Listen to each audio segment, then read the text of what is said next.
Good morning, students. Now we will discuss about the female reproductive system of human being. Clear?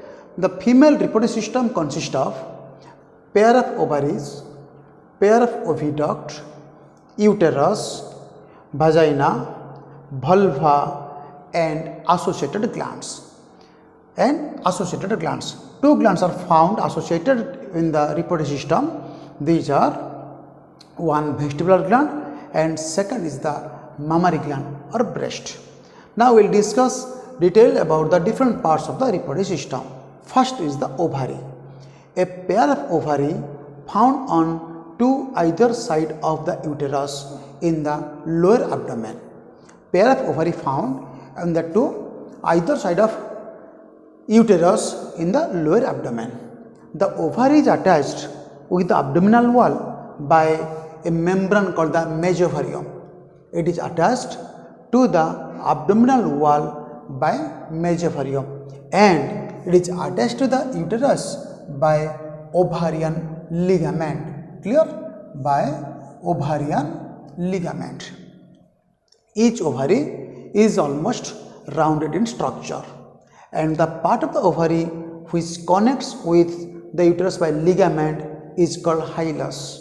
This part is the hilus, through which the artery, vein or blood vessels are entered into the ovary. Each ovary is roughly rounded in or almond shaped structure having four parts. These are: outer part is the germinal epithelium. Clear? Outer part mostly it is single layered called the germinal epithelium. The germinal epithelium is composed of squamous and cuboidal epithelial cells. The germinal epithelium is composed of squamous and cuboidal cells. The germinal epithelium undergoes differentiation, divides to produce the follicles. Below the germinal epithelium, tunica albuginea present. It is a fibrous layer which surrounds. The inner fluid, the inner matrix. The inner part of the ovary is called stroma, which is differentiated into outer cortex and inner medulla. Means the outer part of the ovary is called cortex, whereas the inner part of the ovary is called the medulla. If we draw the diagram of ovary, then outer part, this is the germinal epithelial cell, then outer part, cortex, inner part is medulla, together called stroma. Outer part is cortex, inner part is medulla and together called stroma. The cortex is little vascular whereas the medulla is more vascular. The cortex is little vascular whereas the medulla is more vascular. In the cortex, specialized thecal cells are present. Some spindle-shaped cells present, which produce the theca layer of the follicle, Now we will discuss about the developing follicles. Clear? The follicles, these are originated from the germinal epithelium.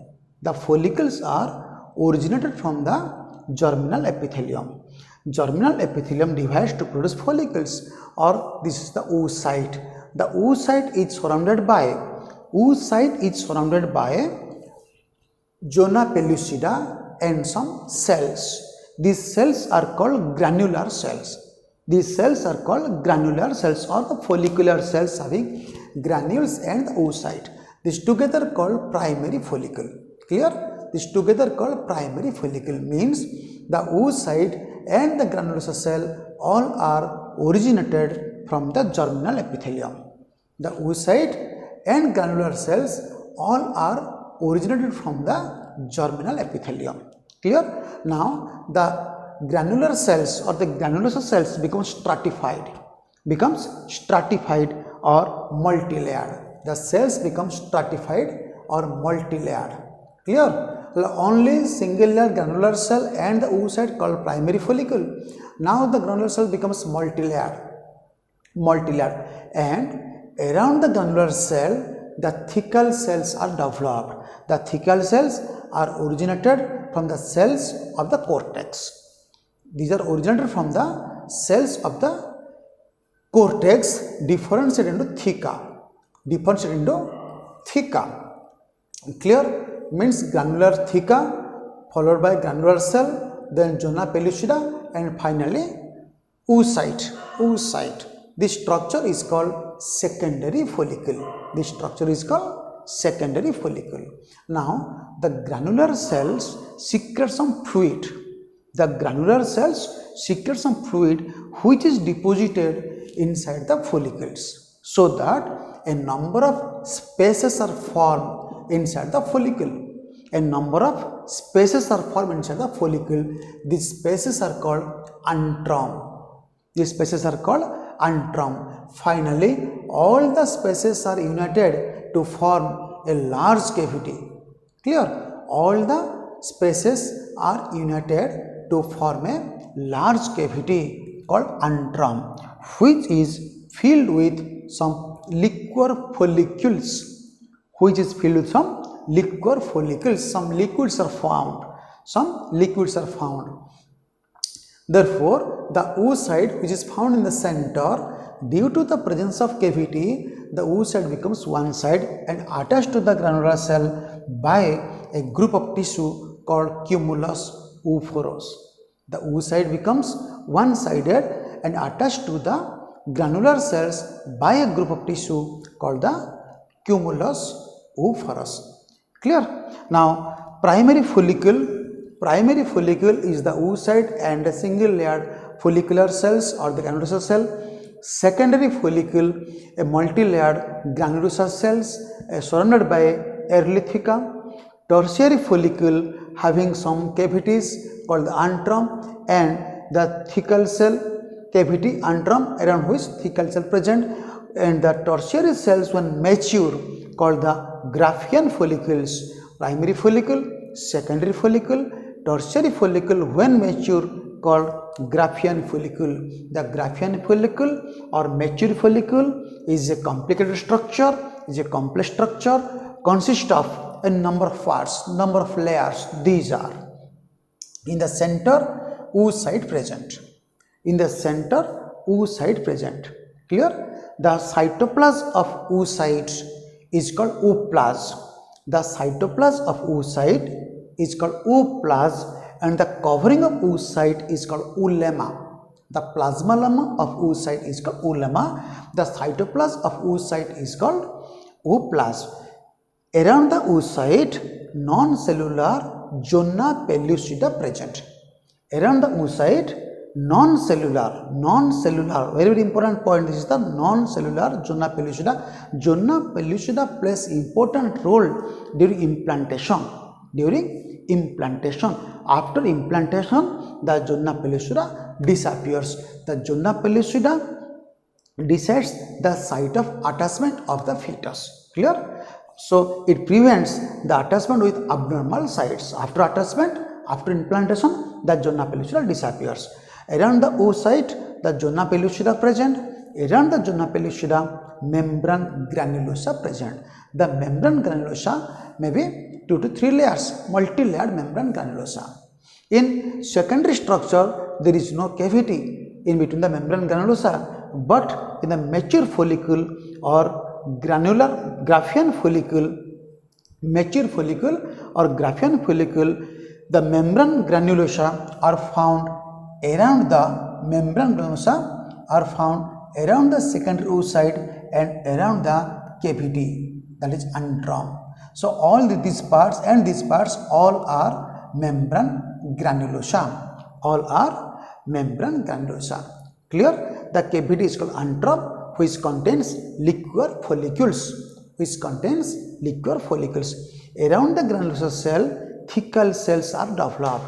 The thecal cells are originated from the specialized cells of the cortex. The theca again differentiates into two layers. These are outer theca externa and inner theca interna. Outer theca externa and inner theca interna. Clear? The release of oocyte from the Graafian follicle is called ovulation. On 14th day of menstruation, on 14th day of menstruation, clear, the oocyte is released out by rupturing of the Graafian follicle, and release of oocyte from the Graafian follicle is called ovulation. After ovulation, the remaining part of the follicle, means theca, granulosa cell, antrum with fluid, etc. After ovulation, the remaining part of the follicle converts into yellowish fluid called corpus luteum.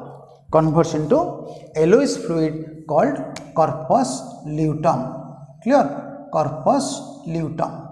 If pregnancy occurs or if the egg is fertilized, the corpus luteum remains inside the ovary, and that corpus luteum acts as a temporary endocrine gland. The corpus luteum remains inside the ovary and acts as a temporary endocrine gland which produces progesterone hormone that is essential for the pregnancy. So the progesterone hormone is called pregnancy hormone. The progesterone hormone is called pregnancy hormone, that is called corpus luteum of pregnancy. Corpus luteum of pregnancy. If the egg is not fertilized,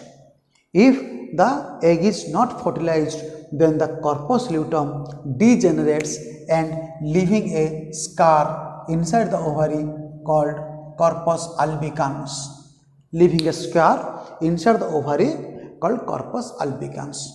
Clear?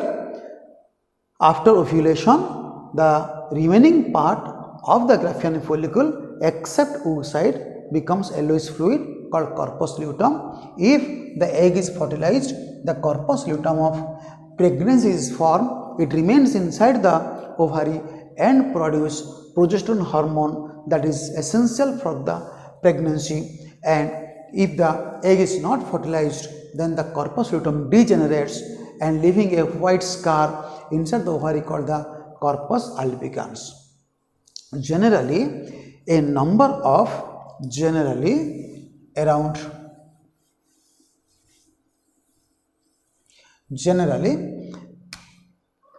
the outer layer of the ovary is lined by germinal epithelial cell.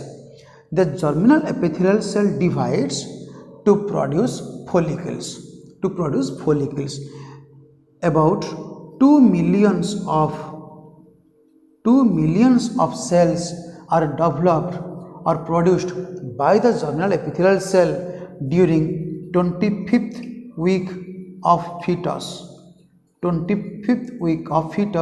Around 2 millions of cells are developed. During 25th week of fetus, around 2 millions of cells are formed. Out of which 2 millions of cells, only 60,000 to 80,000 cells are developed or remains in each ovary. Clear? Out of these 2 millions, only 60,000 to 80,000 cells remains in each ovary during puberty. Clear? During puberty. Out of the 60,000 to 80,000 in each ovary, only 450 to 500 cells are developed into follicle. Only 450 to 500 cells are developed into follicles, and the rest cells, the remaining cells degenerate, called follicular atresia.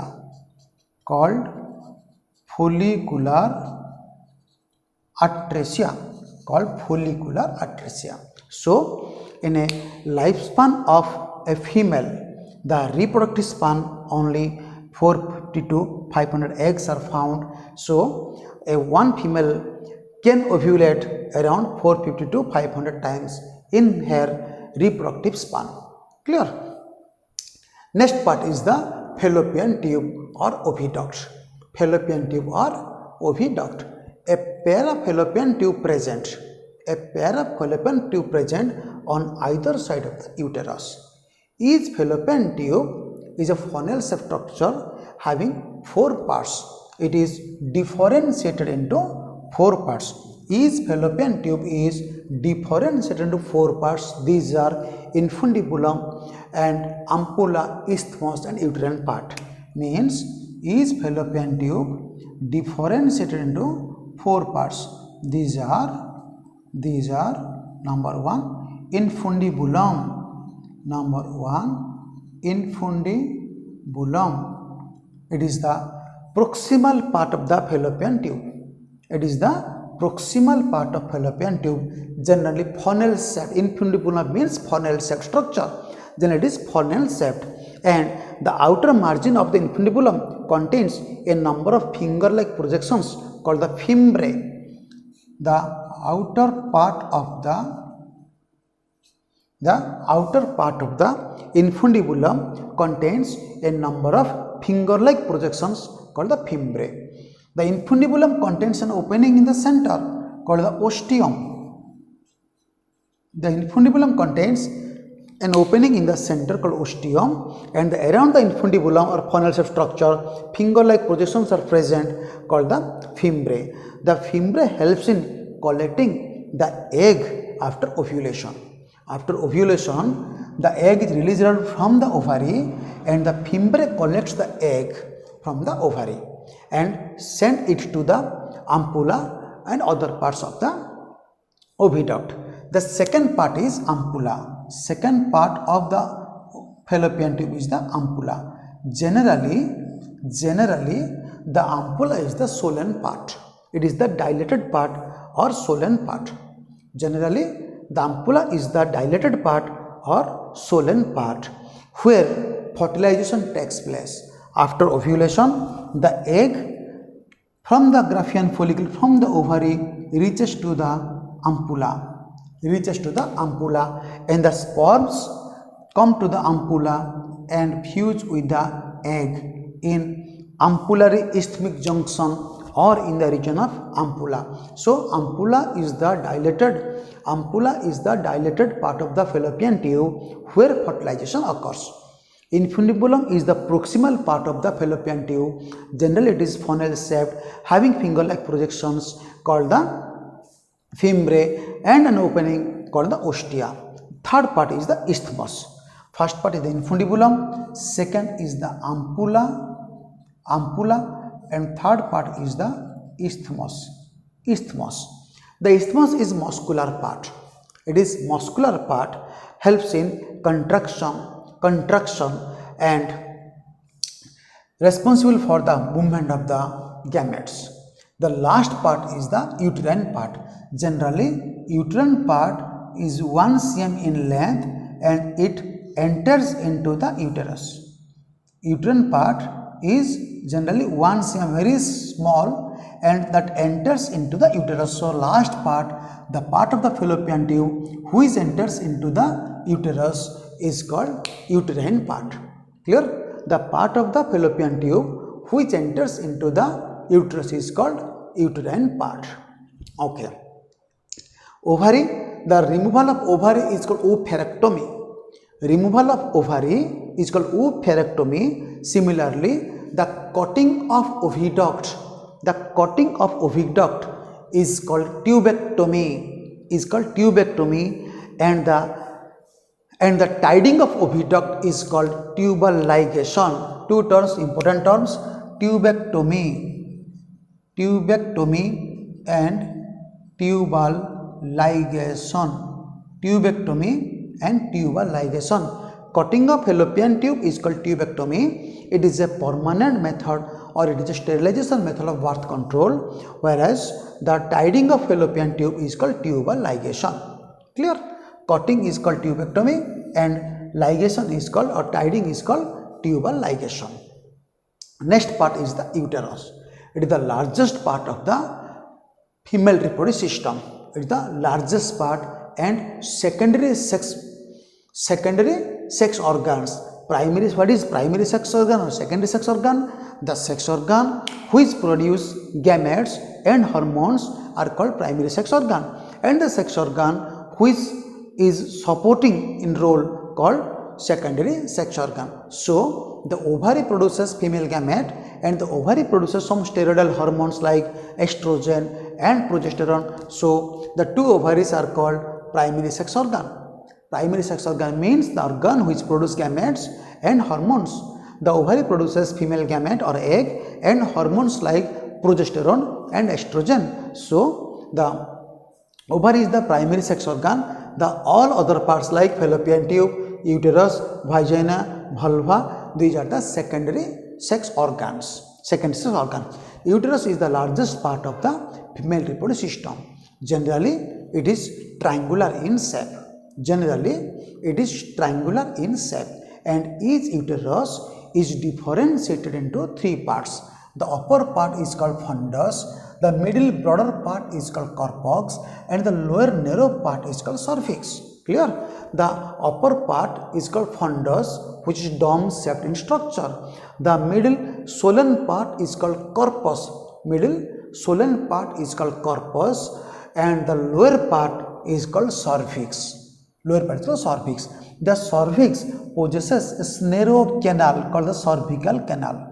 The cervical canal, clear? The cervical canal opens into the corpus of the uterus by internal orifice.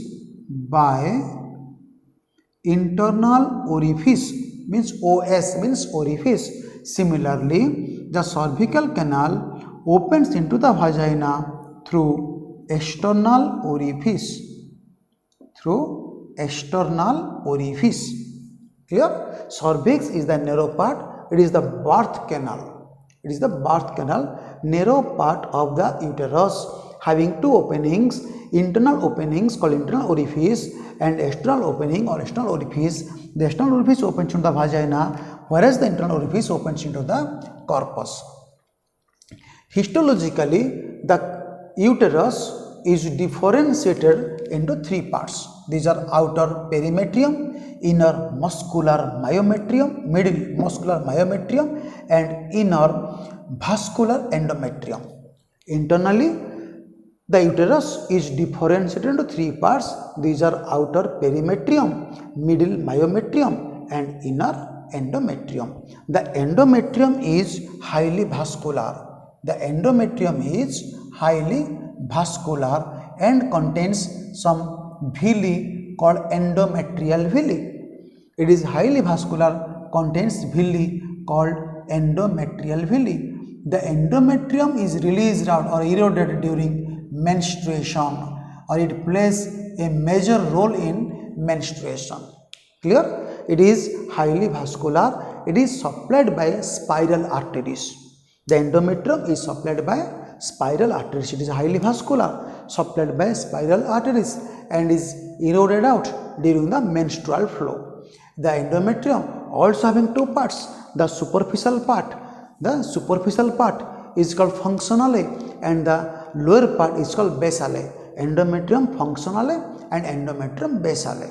Clear? The myometrium, it is muscular part of the uterus, mostly consists of unstriated muscles, unstriated or visceral muscles. It is the muscular part of the uterus, consists of unstriated or visceral muscles, and the contraction of these muscles helps in parturition, helps in birth of a baby or parturition. The outer part is called perimetrium. The perimetrium is discontinuous layer because the ligaments or mesohorium are attached to this part. to this part.